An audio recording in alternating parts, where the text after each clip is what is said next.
kembali lagi bersama saya Nanda Ratnasari, tentunya di Suara Bumi Lampung. Berbicara terkait pilkada, khususnya di Kabupaten Lampung Tengah.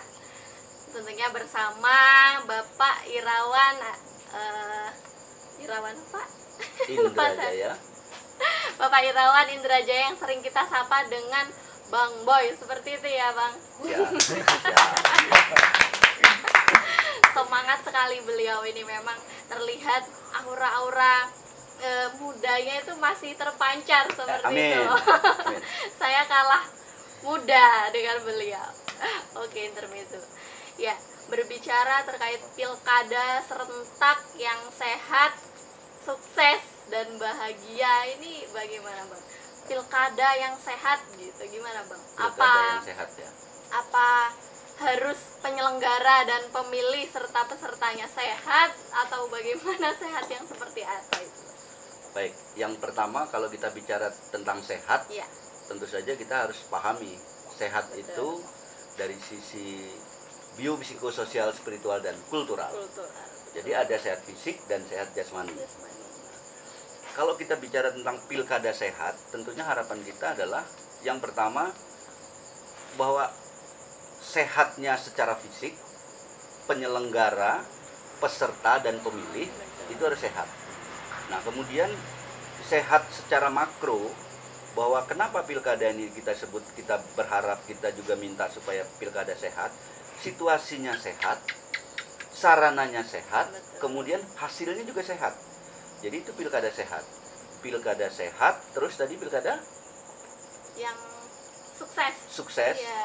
Kalau kita bicara sukses, tentunya paling tidak ada 3 indikator. Sukses persiapan, sukses pelaksanaan, sukses hasil.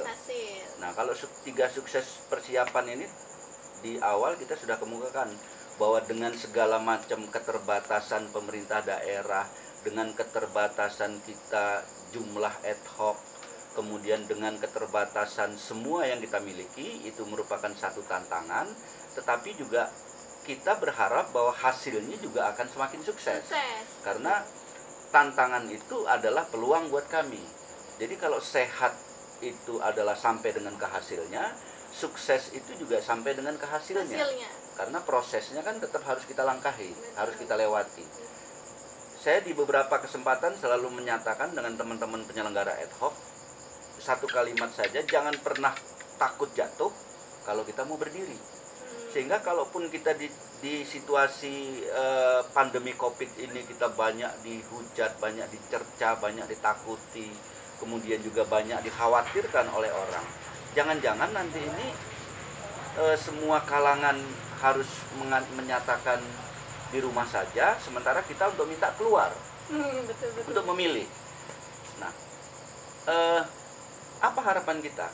Kalau seandainya para pemilih ini tidak keluar untuk memilih dengan mengedepankan protokol kesehatan yang sebelumnya sudah diberikan edukasi dengan beberapa pertemuan-pertemuan terkait dengan sosialisasi, bagaimana mungkin kita akan menemukan, akan mendapatkan representasi pemilih leadership yang betul-betul memang mumpuni. Karena indikatornya leadership yang bagus itu tentunya paling tidak itu kan faktor pemilihnya juga semakin booming. Nah, hal-hal seperti itu yang memang harus kita kedepankan.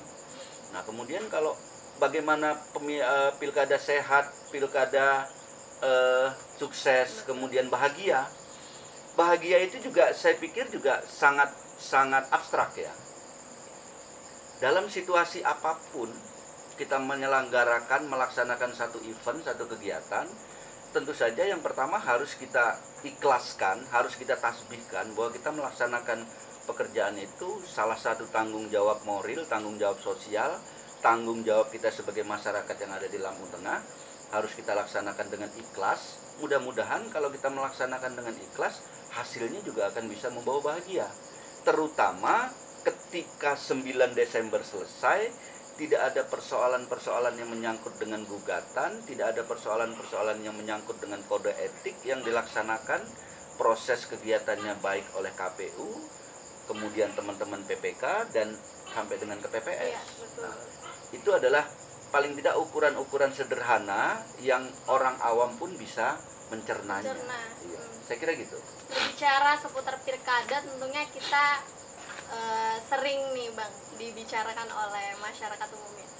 Pesta demokrasi nih Bang. Demokrasi. Nah, lalu setiap event atau pesta demokrasi sendiri ya pilkada itu tadi, setiap eventnya ada peningkatan partisipasi pemilih nih Bang. Ya. Nah, dari hal itu tadi apakah bisa dikatakan pilkada ini sukses gitu Bang? Karena peningkatan partisipan pemilih itu tadi. Iya. Seperti itu. Yang pertama saya harus secara pribadi ya, saya koreksi dulu. Kalau kita bicara pesta berarti kita akan bicara rame-rame. Rame-rame. Itu yang pertama. Makan-makan apa gimana? Makan-makan, kemudian bagi-bagi. Betul, bagi-bagi. Gitu kan? Ya benar-benar. Sementara kita juga harus berpikir situasi sekarang ini yang dengan pandemi Covid, kita tidak mungkin akan melaksanakan pesta. Nah, tadi di awal saya kemukakan bahwa saya kurang sependapat dengan pesta demokrasi. Gimana? Saya lebih suka menyebutnya adalah ajang ya, kontestasi pemilihan kepala daerah. Lebih ke kontesnya. Kontestasi. Betul. Di sana ada beberapa bacalon, nanti ada kandidat-kandidat bacalon yang akan melakukan kontestasi dalam rangka suksesi.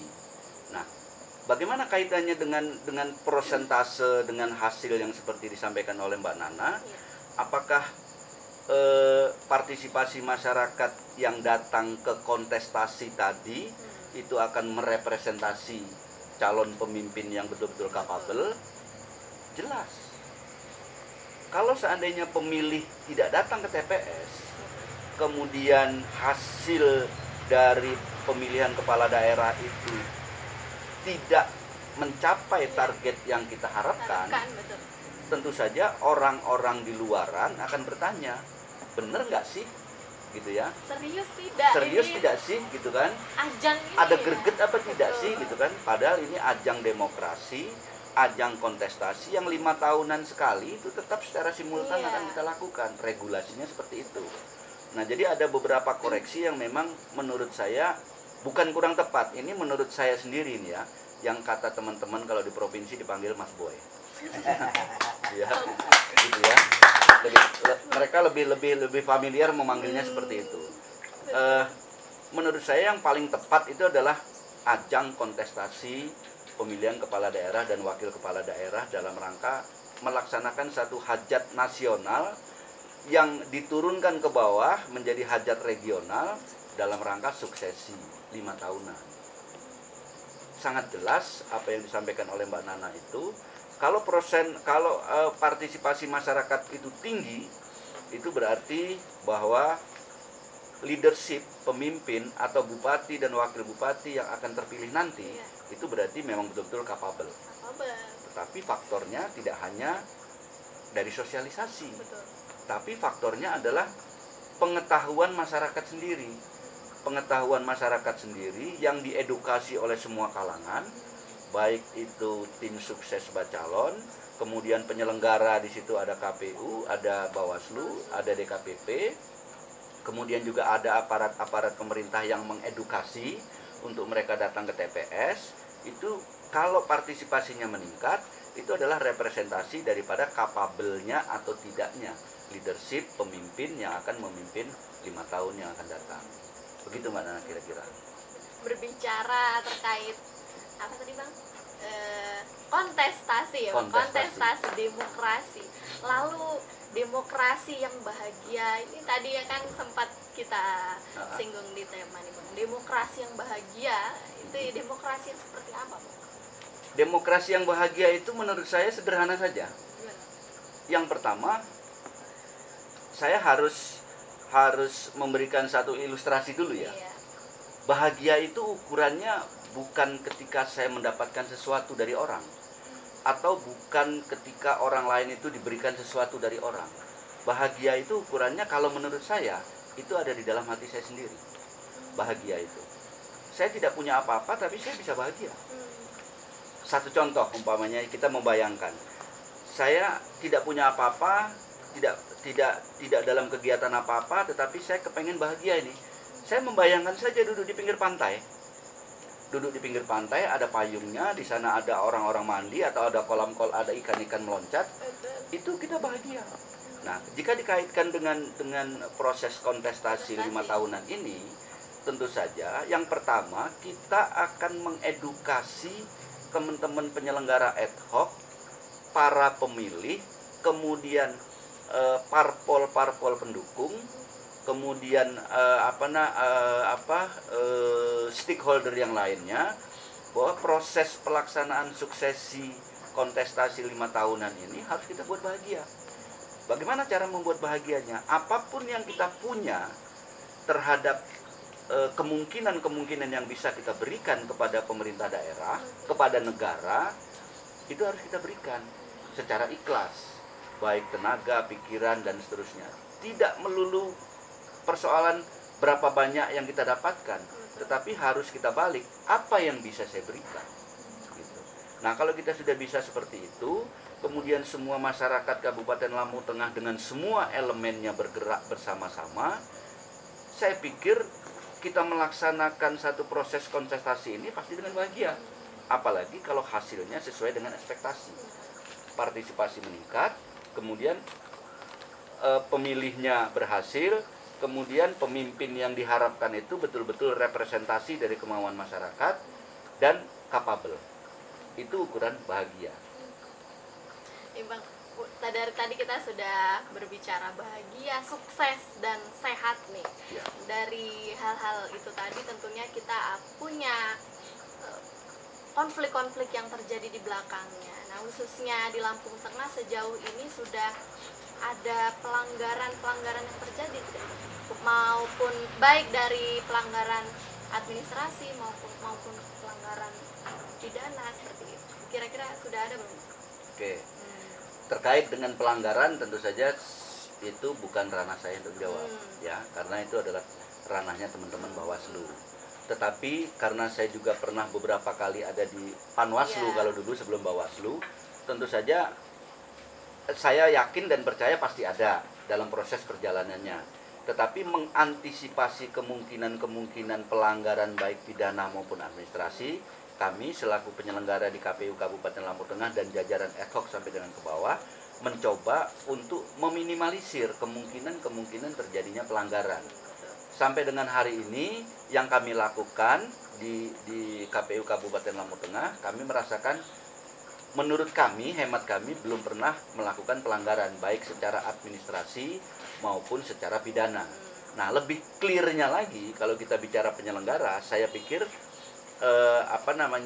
kesempatan ini barangkali nanti Mbak Nana atau kita bisa diskusi dengan teman-teman penyelenggara lainnya, barangkali ada Bawaslu, ada mungkin stakeholder dan yang lainnya, supaya kita juga bisa memberikan satu masukan edukasi untuk penyelenggaraan proses pemilu ini dengan sebaik-baiknya.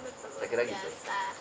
Nih Bang, terkait pilkada hari ini di tengah-tengah pandemi nih Bang, itu bagaimana sikap daripada penyelenggara hari ini untuk prosesi pemungutan suara tuh Bang? Nantinya pasti dari pemilih sendiri akan begitu banyak pemilih yang hadir ke TPS, lalu peraturan yang ada khususnya di Lampung Tengah sendiri bagaimana Bang? Atau kan ada yang berpikir apa online nih miring ya, nggak mungkin tuh Bang. Nah, itu teknisnya bagaimana Bang? Baik, yang pertama secara umum teknis pelaksanaan bagaimana sistem pencoblosan nanti memang secara umum, secara teknis memang belum diturunkan di dalam PKPU. Tetapi di dalam peraturan KPU nomor 6 tahun 2020 di sana sudah diatur bahwa di sana harus mengedepankan protokol kesehatan. Nah, kalau yang ingin kami lakukan yang pertama itu adalah sebelum pelaksanaan nanti kami akan melakukan simulasi. Simulasi itu yang akan bisa kita menentukan dari jam 7 pagi sampai dengan jam 12 siang. Itu nanti kemampuan peserta pemilih untuk melaksanakan pilihan itu berapa jam. Karena kan dalam satu TPS itu kan hanya 500 pemilih.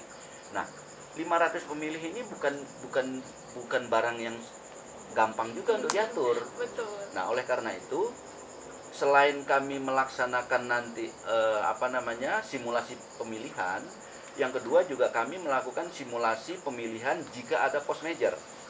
Ada kemungkinan bencana, ada kemungkinan huru-hara. Nah, ini kami akan melibatkan stakeholder yang lainnya, baik Departemen Perhubungan, Kepolisian, kemudian pemerintah daerah, kemudian TNI dan seterusnya. Tapi yang lebih konkret, bahwa kami juga akan melaksanakan satu koordinasi kerjasama bersama aparat pemerintah kecamatan dan kampung dalam rangka menata. Karena 500 pemilih dengan waktu yang cukup singkat iya. Antara jam 7 sampai dengan jam 12 itu bukan hal yang gampang. Efektif tidak nih nanti. Nah, itu dia. Ini sebetulnya pertanyaan bagus banget. Nah, sehingga kami harus merencanakan bagaimana kami juga bisa berkoordinasi dengan masing-masing RT dan RW bagi pemilih-pemilih yang ada di TPS itu. Nanti yang akan mengedukasi tambahan bagi pemilih yang ada di RT itu adalah ketua RT, ketua RT-nya. Jam sekian sampai jam sekian ini adalah RT ini. Jam sekian sampai jam sekian adalah RT ini di satu TPS, supaya tidak terjadi penumpukan. Kalau terjadi penumpukan, itu kita khawatir nanti kita dianggap sebagai penyebab terjadinya wabah corona baru. Nah, kita tidak ingin bahwa kita menjadi klaster baru. Oleh karena itu, pertanyaan Mbak Nana tadi itu bagus banget, dan itu yang sedang kami kerjakan sekarang. Jadi akan membangun koordinasi melalui pemerintah daerah, bekerja sama dengan para pemimpin di wilayah kecamatan, kampung, sampai dengan RT dalam rangka menata kelola. Bagaimana masyarakatnya, pemilihnya itu datang ke TPS itu nanti sesuai dengan apa yang sudah diarahkan oleh RT dan RW setelah mendapatkan informasi, edukasi, kemudian bimbingan teknis dari kami. Saya kira itu. Dari semua elemen berjalan ya Pak? Harus berjalan. Harus. Iya. Koordinasinya tetap harus serentak, ya pokoknya kompaknya. Harus ya. kompak, harus ya. adanya kekompakan dari atas sampai bawah. Iya Pak, sudah berbincang luar biasa malam hari ini. Mungkin ada pesan atau masukan untuk penyelenggara lainnya, baik di Lampung Tengah maupun di luar wilayah Lampung Tengah, biar bisa dipetik pesannya nanti bersama rekan-rekan SBL. Baik, yang pertama pesannya bagi penyelenggara, terutama di Lampung Tengah maupun di wilayah Indonesia. Yang pertama, sebagai penyelenggara tentu saja patron kita adalah regulasi, aturan. Patron kita adalah aturan. Kita kalau berpegang kepada aturan, baik undang-undang, peraturan KPU dan seterusnya, insya Allah kita akan baik-baik saja melaksanakan kegiatan. Yang kedua, apapun yang kita lakukan, sebaiknya menurut saya bahwa kita jangan berpikir apa yang kita dapat, tetapi apa yang mampu kita berikan. Apa yang mampu kita berikan. Nah, yang ketiga, yang paling penting buat saya dan rekan-rekan penyelenggara khususnya di Lampung Tengah yang ada di 28 kecamatan, itu adalah komunikasi, koordinasi, kemudian eksekusi. Maksudnya, sebelum kita memutuskan untuk menentukan langkah apa, mengerjakan apa, kita harus berkomunikasi dan koordinasi supaya ini bergeraknya bareng, sama-sama melangkah seragam, tidak terjadi kekeliruan, tidak juga melangkah sendiri, tetapi bersama-sama supaya perjalanan pemilihan ini menjadi sukses. Nah, terakhir bahwa tentu saja khusus untuk di Lampung Tengah, saya berharap bahwa semua elemen masyarakat Kabupaten Lampung Tengah juga memahami bahwa potensi Kabupaten Lampung Tengah ini luar biasa. Sehingga ayo seluruh masyarakat Kabupaten Lampung Tengah bergerak, datang ke TPS pada tanggal 9 Desember tahun 2020 dalam rangka mensukseskan pemilihan kepala daerah dan wakil kepala daerah supaya kita mendapatkan legalitas, kemudian mendapatkan pemimpin yang betul-betul kapabel. Saya kira gitu, Mbak. Terima kasih. Terima kasih kami ucapkan kepada Ketua KPU Kabupaten Lampung Tengah, Bapak Irawan Indrajaya, yang sudah menyempatkan waktunya nih Pak malam hari ini bincang bersama rekan-rekan SBL. Tentunya ada sedikit kalimat ya yang bisa saya petik, khususnya berbicara terkait pilkada serentak yang sehat, sukses dan bahagia, tetap mengedepankan komunikasi, koordinasi, dan eksekusi. Tentunya bersama saya Nana Ratnasari. Sekian, wassalamualaikum warahmatullahi wabarakatuh.